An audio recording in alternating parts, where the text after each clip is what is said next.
The Blue Jays, for the second consecutive ball game, do not get a very good start from their starting pitcher, and they lose 7-2 to the Seattle Mariners and drop to 41-38 on the year and lose this series.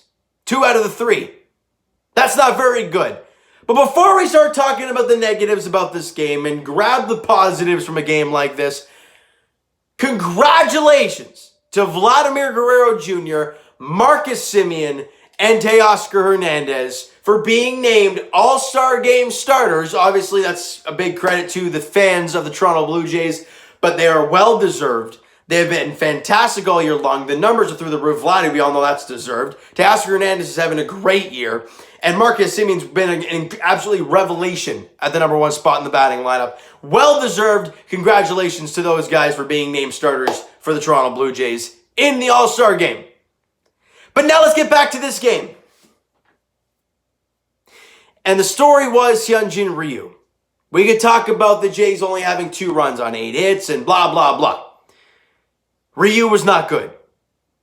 And his numbers in the month of June, over the course of the 5 starters for the Toronto Blue Jays, his numbers are the worst.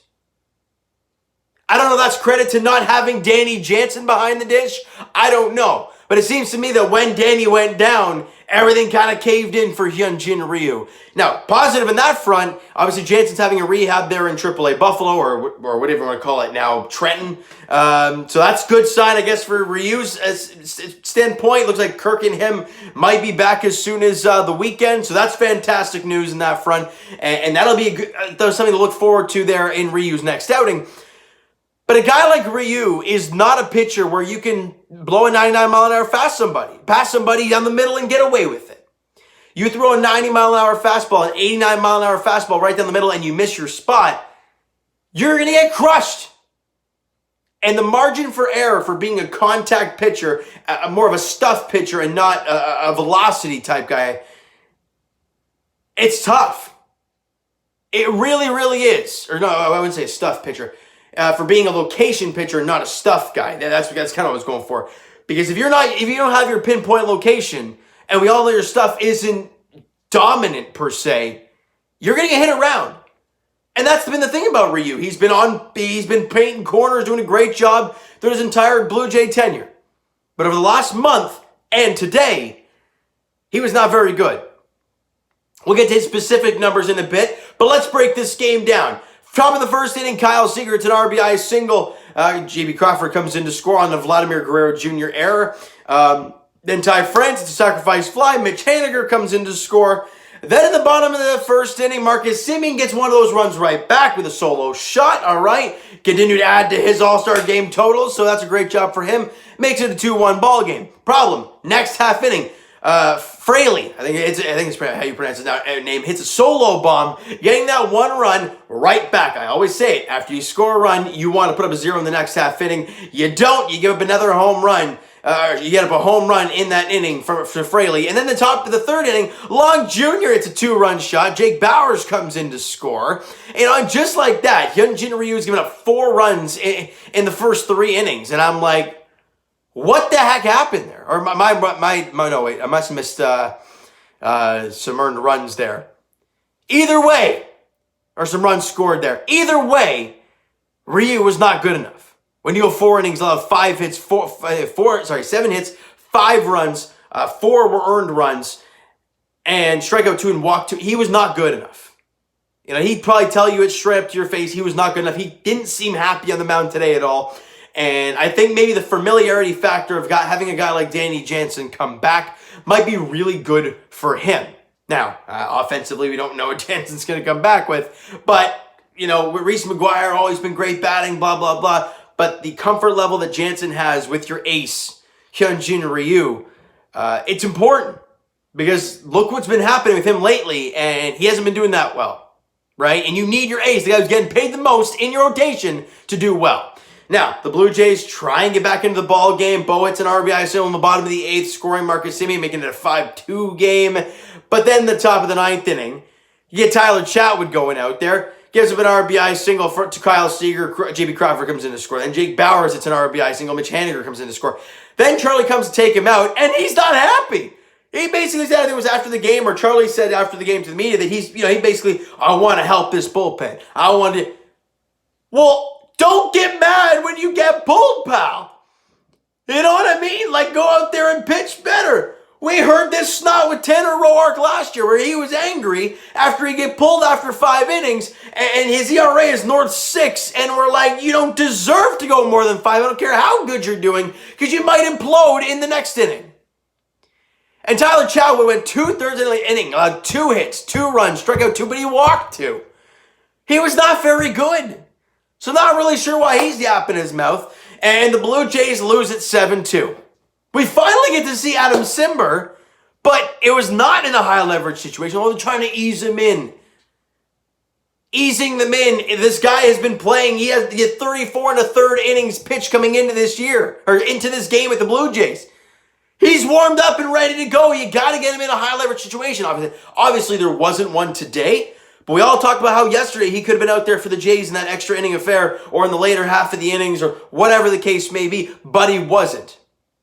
Let's talk about some numbers. First off, All-Star starter Marcus Semien went 3 for 4 in the ballgame, scored 2 runs, had an RBI, and the home run that he hit. So he had a great day at the plate. Bo Bichette tried to make a final push. He might be a reserve, but I don't know. There's a couple of really good shortstops there in the American League of Correa and Bogarts. I don't really know if Bo Bichette's going to make that. He went 2 for 4 with an RBI there today. Teoscar Hernandez, all-star starter, went 2 for 4 in the ballgame. And George Springer had another decent ballgame, 1 for 3 with a walk in the game for him. But a total of 8 hits on 2 runs on 8 hits. It's not very good, but either way, your pitching didn't get it done. You were down, 5-1 or 4-0 or 4-1, I think it was, by the end of the 3rd inning. It's just not good enough, right? You just can't have that happen and expect to win ball games. You know, we talked about Hyunjin Ryu's outing. 4 innings, 7 hits, 5 runs. 4 were earned, obviously. 2 strikeouts and 2 walks. It's just not good enough, and he knows that. But you got to make that adjustment. And is that adjustment getting Danny Jansen behind the dish again? That comfort level for Ryu? We'll have to see. Because we don't know when Jansen's coming back. We know he's rehabbing right now in Trenton, which is great. So is Kirk. So you got to think about it this way. Well, at that point, if you want both guys back, you got to find a way. You got to let go of McGuire. You got to let go of Riley Adams. Now, Riley Adams has not been playing all that great, so he'd be an easy one to move. But if you want to bring Kirk back, you're going to have to do that. And then you got to get ready Reese McGuire. And if I'm not mistaken, Reese McGuire does not have options. I could be wrong with that. And people are going to see the batting average. People are going to see him hitting well. Don't be surprised if that happens and we lose him. If he has options. If he doesn't have options. If he does, then send his rear end back to the minor leagues. Bring back Jansen. Bring back Kirk. That's all I got to say about that. Because it seems that Danny Jansen and Hyunjin Ryu have some special friendship, special bond on the mound, and it works. Because lately, it hasn't for Ryu, and it has not been Danny Jansen behind the plate. Now, Patrick Murphy did a pretty good job. An inning and 2/3, allowed 1 hit, 1 walk, and a strikeout. Adam Simber was fantastic. Went an inning and a third. 1 hit and a strikeout. He was fantastic. Jacob Barnes has been very good as a Blue Jay. Went a solid inning. No hits, no walks, couple strikeouts. And we talked about Tyler Chatwood's nonsense where he went 2/3 of an inning, allowed 2 hits, 2 walks, 2 runs allowed, and 2 strikeouts. So he was not very good, yet he gets mad for getting pulled. And Tyler Saucedo goes a third of an inning, strikes out the one guy he faces, and that's it for the lines for the Blue Jays. Bad news. We now take on the Tampa Bay Rays. That could be a bad news or a good news scenario, depending on how you're looking at it. Good news scenario, well, the Jays are trying to get back into this wild card race, trying to get back into the divisional race. Well, this is a team you got to beat. I don't care about Seattle, whatever the case may be. Teams in your division, we always talk about it. It's more important games. It's kind of like, hey, you can gain a whole game on this team if you find a way to win. You play, I think, 9 games before the All-Star break and 6 are against the Rays. So you got a stretch right now where you can really make up some ground or go the opposite way. And that's up to the Blue Jays to decide.